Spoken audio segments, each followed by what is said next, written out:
आज एका आगळ्या वेगळ्या समारंभाला मला येता आलं आणि मला बोलवलं त्याबद्दल दिग्पाल तुमचा खूप आभारी आहे. आगळा वेगळा सोहळा याच्यासाठी की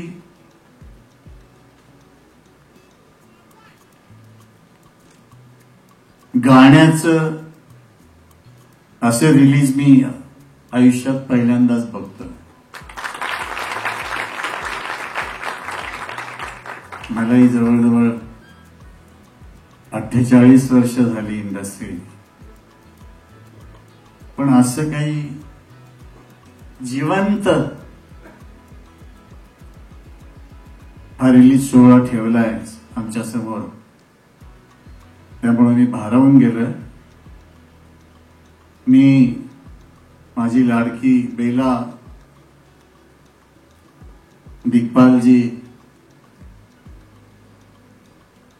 माझी आवडती मृणाल, अनिलजी,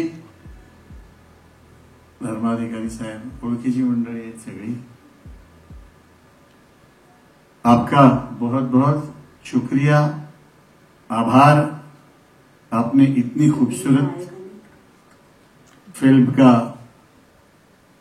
निर्माण किया है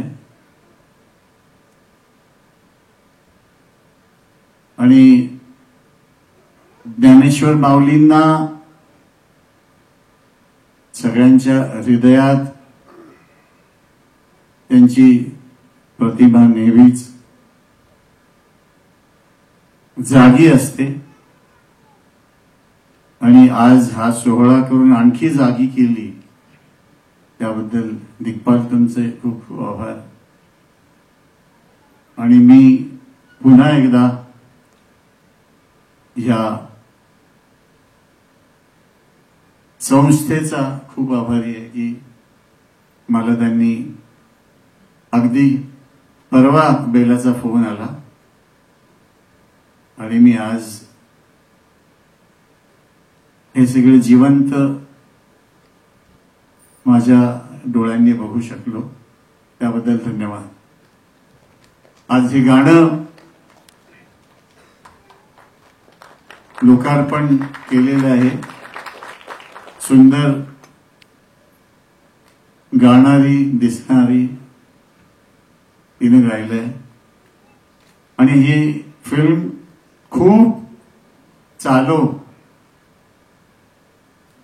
लोकांच्या घराघरात ही फिल्म जाओ, हीच माऊलींच्या चरणी प्रार्थना. धन्यवाद. पुंडलिक वरदे श्री ज्ञानदेव पंढरीनाथ भगवान की, माऊली ज्ञानेश्वर महाराज की, जगद्गुरु तुकाराम महाराज की, सब संतन की, छत्रपती शिवाजी महाराज की. मंडळी, आता जे आपल्या समोर सादर झालं ते मुक्ताई स्तोत्र प्रांजल अक्कलकोटकर आणि त्याच्या सहकाऱ्यांना मी विनंती करतो, गेली का काय खाली, तर त्यांना विनंती करतो की पटकन त्यांनी स्टेजवर यावं. यांनी अर्ध्या दिवसात तयार केलेलं आहे आपल्या चित्रपटासाठी. मी सगळ्यांची ओळख करून देतो. आपल्याबरोबर आहे प्रांजल अक्कलकोटकर यांचा वृंद गंधर्व सख्यम नावाचा संस्कृत रॉक बँड आहे. त्यांच्याबरोबर आहेत नूतन परब, आमच्या मुख्य गायिका, त्यानंतर प्रथमेश चौधरी, रोहन बावडेकर, श्वेता कुलकर्णी, रुपाली धर्माधिकारी, प्रज्ञा प्रभुदेसाई. नूतन आली. ठीक. मी सर्वांना विनंती करतो कृपया प्रेक्षकांमध्ये स्थानापन्न व्हावं. माऊली रामकृष्ण हरी. आज सुरुवातीला आपण एका महामानवाचं स्मरण करूया. आपल्याला नाव सांगायला नको, अर्थातच छत्रपती शिवाजी महाराजांचं. आज हनुमान जयंती आहे. या दिवशी आपल्या छत्रपती शिवरायांनी स्वर्गाकडे प्रस्थान ठेवलं, महाराष्ट्र पोरका केला, पोरका झाला. त्यांची आज पुण्यतिथी आहे. माऊली छत्रपती शिवरायांच्या सारखे महापुरुष ज्या तिथीला निर्वाणाने पावन करतात त्या दिवसालाही ते पुण्य मिळतं, म्हणून त्या तिथीला पुण्यतिथी असं म्हणतात. या पावन दिवशी आज आपण हरिनामाचा गजर करणार आहोत, पठण करणार आहोत. माऊली टाळ मृदंगाचा झणत्कार ऐकला की महाराष्ट्राचं मन गहिवरतं.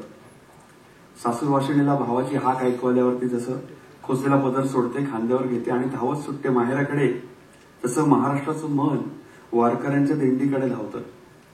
त्याला वैकुंठ माहेरीचा सावळा श्रीरंग आठवतो.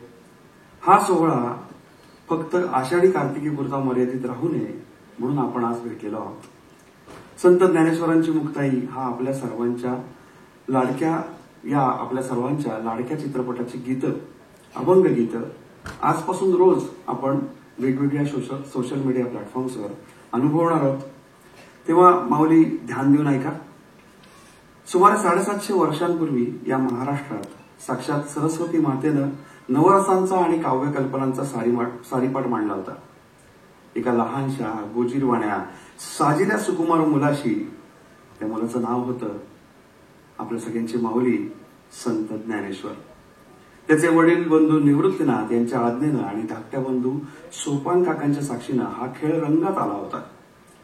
वीणेचा तारा झंकारत होत्या आणि आपल्या पाठीशी साक्षात आदिमाया चितकला मुक्ताई उभी आहे हे माहीत असल्यामुळं संत ज्ञानेश्वर अभिनव वाग्विलासाचे जे फासे आहेत ते पैजा लावून आवेशाने फेकत होते आणि म्हणत होते, माझा मराठाची बोलू कौतुके, परते अमृताते ही पैजा जिंके, ऐसी अक्षरे रसिके मेळवीन. ज्ञानेश्वर म्हणजे भाषा कुबेर. भगवद्गीतेचं एक देशिकार लेणं त्यांनी घडवलं. त्यांचा शांतरस आहे ना मंडळी, तो शृंगाराच्या माथ्यावर पाय देऊन नाचतो. शके 1212 गोदावरीच्या दक्षिण तीरी श्री महादेवीच्या क्षेत्री नेवासे येथे श्रोत्यांच्या आणि मग आपल्या पदरात हे पुण्य पडलं. ज्ञानेश्वरी काय गंमत आहे बघा. ग्रंथ लिहिणारा ज्ञान ईश्वर, ग्रंथाचं नाव ज्ञान ईश्वरी, आणि या ईश्वरी ज्ञान सांगणाऱ्या महात्म्याचं वर्णन आपल्यासारख्यांनी काय करावं. आपल्याकडे कुठे ती शब्दसंपदा आहे. त्याचं वर्णन करण्यासाठी संत शिरोमणी नामदेवरायांसारखी एक महान लेखणी असावी लागते. मग नामदेवराय म्हणतात, काय सांगू देवा ज्ञानोबाची ख्याती.